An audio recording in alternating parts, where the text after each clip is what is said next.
दोस्तों, आज की कहानी उस खतरनाक सीरियल किलर की है जिसने पूरे तमिलनाडु को हिलाकर रख दिया।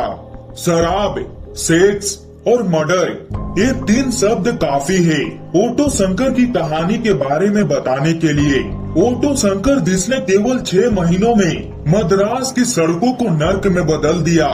मद्रास में समंदर के किनारे बसे एक शांत गांव का एक लोकल गुंडे से सीरियल किलर में तब्दील हो जाता है।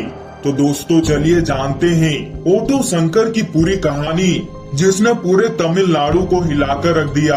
तो दोस्तों, वीडियो में आगे बढ़ने से पहले वीडियो को लाइक और चैनल को सब्सक्राइब करके बेल आइकन को ऑल जरूर करिएगा। दोस्तों, गौरी शंकर उर्फ ओटो शंकर 1995 में बेलोर तमिलनाडु में पैदा हुआ। उस समय जब वहाँ से लोग काम धंधे के चक्कर में मद्रास चले जाते थे। मद्रास सपनों का शहर हुआ करता था और मिडिल क्लास को काफी सूट भी करता था। शंकर मद्रास पहुँच गया क्योंकि उसे ऐसा लगता था कि मद्रास उसके लिए ही बना है। फिल्मों का शौकीन, पेंटिंग और डांस में रुचि रखने वाला शंकर मद्रास में खुद को देख रहा था। पेरियर नगर में पेंटर का काम करने के चलते वह वहीं रह गया।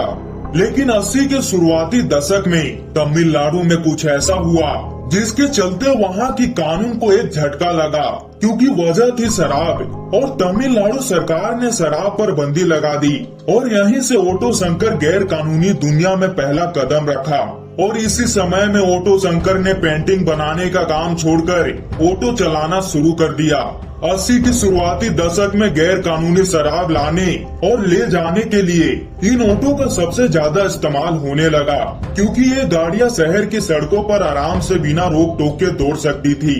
गौरी शंकर अब एक शराब का तस्कर बन चुका था और मद्रास शहर में शराब की तस्करी के चलते शंकर को काफी मुनाफा होने लगा। लेकिन साथ ही ओटो शंकर अपने ऑटो का इस्तेमाल वो बेस्याओं को लाने ले जाने में भी करता रहा। और यहाँ से शंकर की एंट्री होती है मद्रास के अंडरवर्ल्ड में। शंकर का पैसा और रुतबा दोनों ही बढ़ता चला गया। अब उसका खुद का एक गैंग भी बन चुका था। इस गैंग ने मिलकर तिरुवनमयूर पर राज करना शुरू किया। सभी गैर कानूनी काम जो हो रहे थे यही गैंग कर रही थी।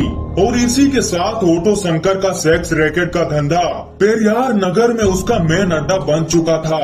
ये काम झोपड़ी पट्टी में जोरों शोरों से चल रहा था, लेकिन पुलिस को इनके कारनामों के बारे में पता था। दबी जुबान में कहते थे कि शराब की तस्करी और सेक्स रैकेट चलाने का काम बिना पुलिस के साथ हो ही नहीं सकता है। और यह बात सच भी थी। शंकर के ऊपर कई पुलिस वालों का हाथ था।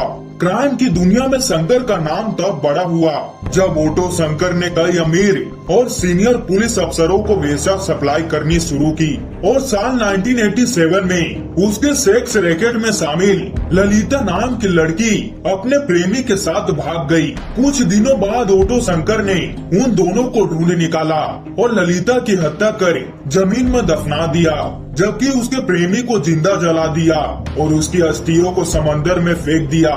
इसके बाद उस साल 3 और लोगों को शंकर की गैंग ने मारकर पेरियार नगर में दफना दिया और यह सिलसिला चलता ही रहा। साल 1988 में देश में हड़कंप मच गया जब शहर में 9 लड़कियों के गायब होने की बात सामने आई। इसमें परिवार वालों ने शंकर के गैंग के ऊपर शक जताया और पुलिस कंप्लेन भी की, लेकिन पुलिस कुछ कर नहीं पाई। इसी बीच ओटो शंकर के गैंग ने शुभ लक्ष्मी नाम की लड़की को अगवा करने की कोशिश की, लेकिन वह बच निकली।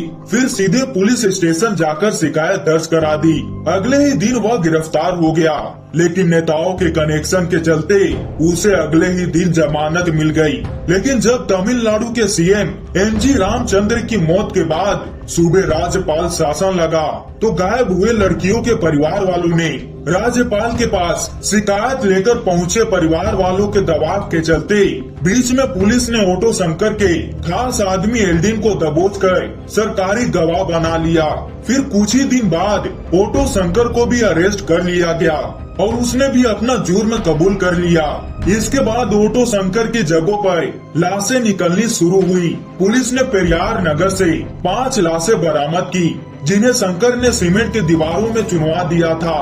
फिर अरेस्ट के बाद ओटो शंकर को मद्रास सेंट्रल जेल भेज दिया गया। जहां से 1990 में कुछ ही दिन बाद वहां से भाग निकला। इस मामले में कई पुलिसकर्मी और कई बड़े अधिकारियों को सस्पेंड कर दिया गया। हालांकि बाद में उसे ओडिशा के राउरकेला से पकड़ा गया और जेल में बंद कर दिया गया। कुछ समय बाद कोर्ट ने खूंखार ऑटो शंकर को 6 कत्ल के मामलों में ऑटो शंकर समेत उसके साले एल्डीन और शिवाजी को 31 मई 1991 को मौत की सजा सुनाई गई। वहीं ऑटो शंकर के भाई मोहन और 5 अन्य आरोपी को उम्र कैद की सजा हुई। इसके बाद 27 अप्रैल 1995 को सालेम सेंट्रल जेल में ऑटो शंकर उर्फ गोरी शंकर को फांसी पर लटका दिया गया। तो दोस्तों ये थी हैवानियत के सारे हदें पार करने वाले ऑटो शंकर की कहानी। दोस्तों इस पर आपकी क्या राय है कमेंट करके जरूर बताइएगा। और दोस्तों वीडियो को लाइक और चैनल को सब्सक्राइब करके बेल आइकन को ऑल जरूर करिएगा ताकि हमारी ऐसे नॉलेजेबल वीडियो सबसे पहले आप तक पहुंच पाए।